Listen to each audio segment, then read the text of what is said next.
All right, here we go. So we're doing number 10.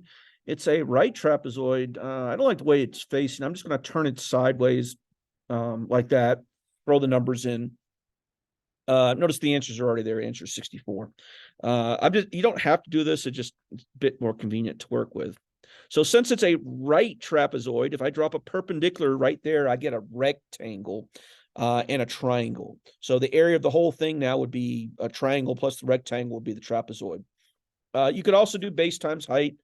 The issue is, well, I'd have to find the area, or sorry, the length of that one part of the triangle there at the bottom. I might as well just do triangle plus rectangle. Now you could figure out that distance, add it to 5, and then use the trapezoid formula as well too. Either way is about the same amount of work. So easy to figure out that the area of the rectangle is 40. So let's do the triangle now. So, well, that side is also 8. So I'm just missing one of the sides. I got 2 of the sides. I could use Pythagorean theorem to find the bottom. So let's see. It would be what? A squared plus B squared equals C squared. C is the 10 value. So 10 squared is equal to the unknown side of the triangle, x squared plus the 8 squared. 10 squared is 100. 8 squared is 64. Subtract 64 from both sides, we get 36. So that little piece of the triangle there at the bottom is equal to 6. So that piece right there is equal to 6. Okay. Now, if I wanted to, I could add 6 plus 5 and get 11. So the bottom of the trapezoid is 11. Use the trapezoid formula. I'm already gone down this road of triangle plus rectangle. Let's just do that. So let's see, if the triangle, let's see, base times height divided by 2, that would be 6 times 8 divided by 2. That'd be what, 24? And 24 plus 40 is 64 square units. Now, would I have gotten the same answer if I'd done the trapezoid formula? Sure, since we now know the two bases are 5 and 11. 5 plus 6 is 11. And the height is 8, and then we could toss that into the trapezoid formula, get the same answer. Either way, your second question was on number, what, 21? So the answer is 87.8. I will say when I did it, I got 87.7. It just depends upon how much you round. If you leave your rounding to the very last step, in other words, on some intermediary steps that we're about to do, I'm going to go ahead and round, and that's why mine is 1/10 off. If you save your rounding to the very last step, then you're going to get the answer listed right there. The issue with that is there's going to be some long numbers, and you really don't want to mess when you're messing around mathematically with those numbers. It's really hard not to, even with a calculator, not to round before the last step. Okay, it is a trapezoid. So there's the trapezoid formula. It is an isosceles trapezoid. So let's see. If it's an isosceles trapezoid and we drop a perpendicular straight down on one or both sides, notice the bottom would be 6. I just need to figure out the height and the bottom of the triangle. Both triangle bottoms will be exactly the same measure because it's isosceles. All right, so I got to already plug in that one base that's 6, but let's figure out the height first. So it tells us to use trig to do this. So notice it's not a special right triangle because it's 40. So we're going to have to use SOHCAHTOA.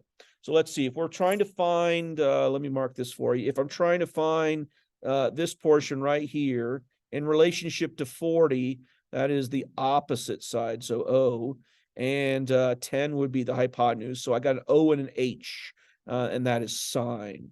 So if I do the sine of 40, that will be equal to the opposite side, which is unknown, so x, and the hypotenuse is 10. All right, so then I'm just going to solve that for x. Multiply both sides by 10, plug that sucker into our calculator, just as long as it's in degrees, and I'm getting approximately 6.4. Now, if you leave that 6 point, I don't remember what the answer was. I'm looking at my calculator here. Let's see. The actual answer was 6.42787, so forth and so on. If you leave that decimal, say go out to 4 decimal places, you'll get the answer that's in the book there, 87.8. But I went ahead and rounded to 6.4, so I'm going to be off just a 10th. So let's see. What did I just figure out? I figured out the bottom of the triangle. I'm sorry, the height of the trapezoid is 6.4. So I could throw that into my formula there.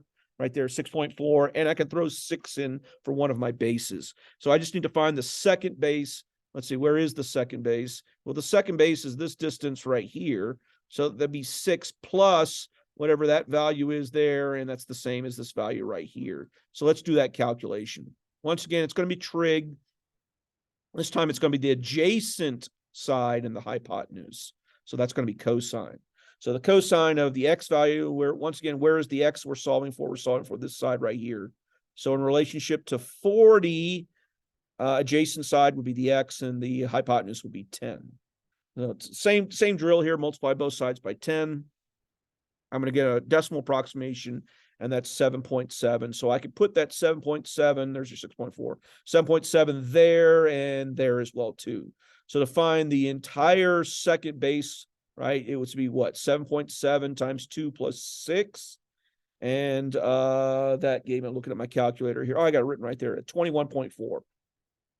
So now I can simply grab my calculator and just plug all those values in and exactly the way it appears. And I'm getting 87.7. The book says 87.8, but that's because I rounded to 6.4 and 7.7. If I had left that to a couple of decimal places, I would have gotten exactly the same answer. Okay, so the key technique for both of those problems were take the trapezoid and break it down into a triangle and either use some trig or Pythagorean theorem. And that's a technique that you're going to use throughout. Okay, those were your two that you're asked.